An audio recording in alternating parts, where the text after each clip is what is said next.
Right now from Forbes, Thomas Basile is with us. Thomas, thank you for your time, sir. Oh, great to be with you. Thanks for having me. You bet. A great piece at Forbes. The best gun control measure is always a job. And as we talk about gun control, and the president says this time it's different and we need to do these things, and Vice President Biden says, buy a shotgun, buy a shotgun. And we got to get these gun control laws on the books that he says will not fundamentally change things. His latest line actually now, Thomas, is that gun owners just want to throw up roadblocks. They don't have solutions. They just want to be part of the problem, and that's so not the case. It's just that gun owners, by and large, don't believe that gun control is the answer to these problems. You talk about what is the answer to making these violent communities less violent, and that is giving people jobs. Absolutely, and this is an enormous opportunity for pro Second Amendment folks, for gun owners, to be able to talk in very broad terms to a broad audience about issues that are chronic in America that lead to gun violence, and that frankly the president doesn't want to talk about. You know, it's always easier to sign some executive orders and then try and use your political apparatus to bludgeon weak-kneed politicians at the state and federal level to enact more gun measures than it is to do something about multi-generational dependency, Yep. poverty, unemployment, failing schools, failing neighborhoods, substandard housing, and all of the things that if you look at the CDC data, if you look at the gun violence data, and you look at where gun violence occurs, yes, of course, it happens in places like Tucson and Newtown, but it's happening every single day, every single night. It doesn't make national news, and it's happening in places where people are locked in cycles of dependency, where, frankly, you have young communities, often minority communities, where people make bad choices because, frankly, they don't think that they have anything to lose.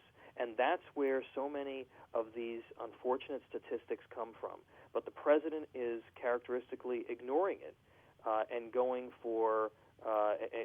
going after people who are largely law-abiding, and he's leading with the ideology per usual, rather than trying to actually solve a problem. I agree with you, and people who watch this program on a regular basis know I don't always talk about left right issues, because particularly when it comes to the right to keep and bear arms, I think it should be a bipartisan issue, but I think, Thomas, that the left has failed these communities. And as you point out, I mean, you say the culture of hopelessness that leads to violence took decades to create, and it will take political will and precious time to change. I think these communities have been failed by the left for decades. And you're right, it is hard. It's a lot easier to say, well, what we need is a lost or stolen gun law. What we need is a federal gun ban. What we need is a one gun a month law. It's this next gun control law that's going to make your life better. Right. And as long as they can keep saying that and keep offering that, dangling that out there, then they don't have to actually try and fix the problem and fail and have everybody in these communities realize and recognize, okay, these folks don't have the answers. Exactly, and listen, it's not a left-right issue. First of all, the NRA and the Second Amendment advocates have been very successful in this country because it is a bipartisan issue. You have Democrats and you have Republicans who support gun rights in this country, and where the failure has been is that you have the progressives who have championed and helped build this culture of dependency, in the vein of trying to help people, but they're not helping people. And then you have conservatives and Republicans who are often accused, rightly, of ignoring the problem, those populations. So I think that the Second Amendment advocates have an opportunity here to say to both sides of the political spectrum, let's talk about real solutions. Yeah. And I do agree with you. I think that Republicans, to a large degree, do ignore these problems, or they say, well, the community's got to fix themselves. It's funny to me. We keep talking about how bad, when we talk about these cities, I think about Camden, New Jersey. That's my mental image because that's where my wife lived when I met her. It's where my oldest kids lived. It's where they grew up, and so I think of Camden. And when I think of Camden, I think of a community that has been run by one political party for generations now, that has allowed this to deteriorate. And again, there are good people in these communities, Yes.